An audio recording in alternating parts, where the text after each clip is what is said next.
In 1993, after spending the latter half of the 80s and early 90s single-handedly reviving the home video game console market, I wasn't around back then, but I hear any video gaming was almost exclusively done at an arcade prior to the NES, Nintendo partnered with Hollywood Pictures to try and ride the high with their King of the Castle, Mario, and released Super Mario Bros.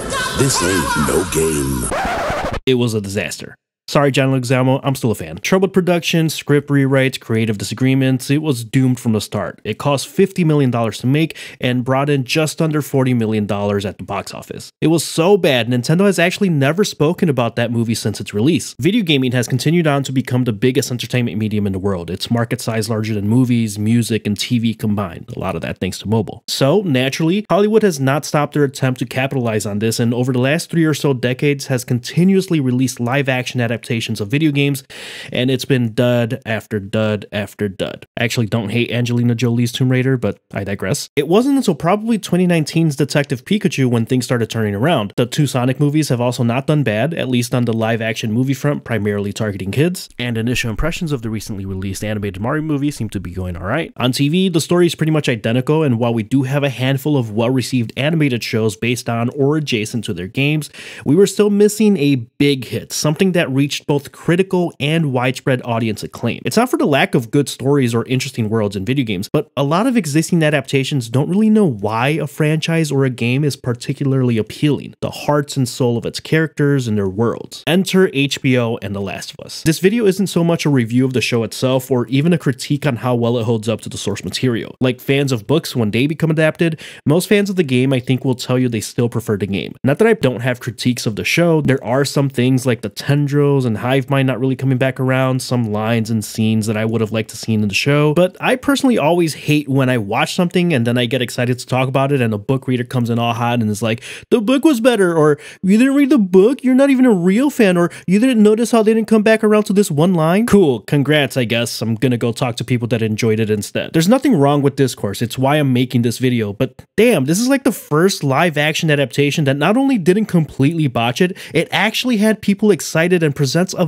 viable path forward for future adaptations. I'm going to enjoy that for a bit. I've never had non-gamer friends and family talking about a thing based on the game with me before. That's exciting, particularly when we're talking about my favorite video game of all time. That's what I want to tap into. Why was this adaptation different? It comes down to understanding the source material and what made a game resonate with audiences in the first place. It's not just including the original creators in the adaptation. Back to that 1993 Mario movie, sure, Nintendo was involved, but there was so much turmoil and conflicts in what the tone and direction of that movie should have been. The premise itself is simple, a hero saves a princess from a bad guy. But even if it was given a good script and story, it still failed to even capture the feeling and essence of what Super Mario was all about at the time. Instead of learning from that, most game adaptations just bring in a well-known actor, slap the franchise name on it, and call it a day. On one hand, gamers in particular need to understand that a movie or TV show functions differently from a game. Gaming is interactive, there needs to be gameplay elements to keep you engaged, and oftentimes it creates for a more immersive story. When you watch something, it's much more passive, you aren't in control, so changes are necessary for the medium, although it can't just be for the sake of changing things. I think most people can explain the basic premise of any game. Let's take Assassin's Creed, a stealth-based action game with, at least very early on in the franchise, a relatively compelling story. But what gave Assassin's Creed its distinct feel was the immersion into the respective eras you were playing in, and these happen over a series of games totaling dozens of hours. Then the 2016 movie comes around and they throw in some fan service things like the Leap of Faith or the Assassin's outfit, but just overload the plot into 2 hours and it just doesn't translate. And it's a result of not fully understanding the appeal. A similar thing, albeit not quite as obtuse in my opinion, occurred with 2022's Uncharted. Casting aside, the premise actually got decently close to the game franchise even though they did tell a new story, but it tried doing too much again instead of sticking to one compelling story. It forced elements from all 4 games into one 2-hour film. At least that one was entertaining enough. On TV, the Halo series maybe took one too many liberties with Master Chief's character, but you get what I'm saying. Then in 2019, Pokemon Detective Pikachu took a spin-off game from the Pokemon franchise, and it did pretty well, at least by live-action video game movie standards. It loosely adapted the 2016 game, but it held on to the general premise and feel of both the Pokemon world and the game itself. It wasn't so much that it adapted one-to-one the game. It's a simple enough story of a talking Pikachu who could speak, or at least only the character Tim could understand, and that Pikachu is a great detective. It stayed grounded on that premise, took the feel of humans and Pokemon being partners, and sometimes that relationship relationship getting abused like they do in the games. And yeah, you do have a star actor in the form of Ryan Reynolds, both appearing and voicing one of your main characters, but something more palatable starts taking shape. A similar deal the following year with the Sonic movie after they fixed Sonic's design. It's a little bit more goofy, but it worked because it didn't try doing too much. Granted, these are movies primarily targeted at kids, so it's a bit silly to judge them too harshly, but there's a reason why audiences and even some critics were more receptive to these. On the animated series side, 2017's Castlevania effectively started a trend of staying true to the franchise, sort of to respect the fans of the games, but still taking liberties, and showing that these could be more serious and well received. Since then, there have been more animated shows finding similar success. Arcane, Cyberpunk Edgerunners, The Cuphead Show, all deserving of praise and had already ended the video game adaptation quote-unquote curse. Animated shows and movies deserve more respect overall, but we're still not quite there yet as far as being held in the same regard as live-action media, but that's a whole different conversation. The point is, these recent adaptations finding success have either brought in writers from the source game directly or are being produced by people who actually love the stories and the feeling of those games. And still,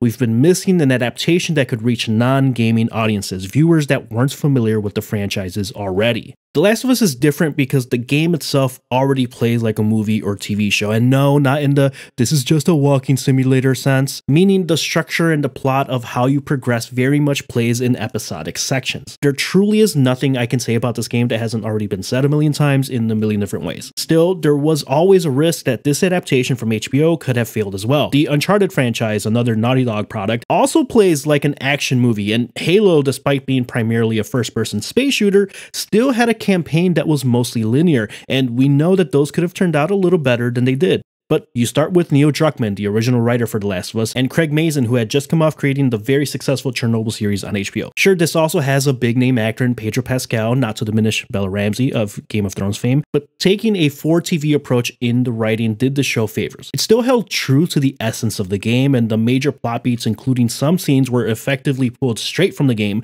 but opted for more character-driven narratives and expansions rather than action-oriented sequences you'd get in the game. That last part, especially considering that this meant a decrease in infected, was a bit to the detriment of fans of the game, but in this case, you kind of have to take the good with the bad, and the good definitely outweighed the bad when you look at the viewership numbers, fan ratings, critic reception. The show kept growing week over week, ended up outpacing House of the Dragon's viewership, which is particularly impressive considering that that show is coming off the backs of the massively successful Game of Thrones, regardless of how terrible Season 8 was. And 7 and 6, if we're being honest. When you think about it, the general premise of the story here is super basic, and it's been done in books and other media before. An escort mission to get an important character from point A to point B by a reluctant guide or protector. While that premise is the driving force that keeps us chugging along, the real magic was in the characters of Joel and Ellie. Characters an audience could easily identify with, even in a more fantastical setting, and the contrast of their developing relationship in a brutal world makes it even more captivating. And it's not just a protective figure escorting a young girl. Ellie as a character is very much capable herself, adding so much more to that dynamic. It's why Sam and Henry's characters work even with their tragic ending, and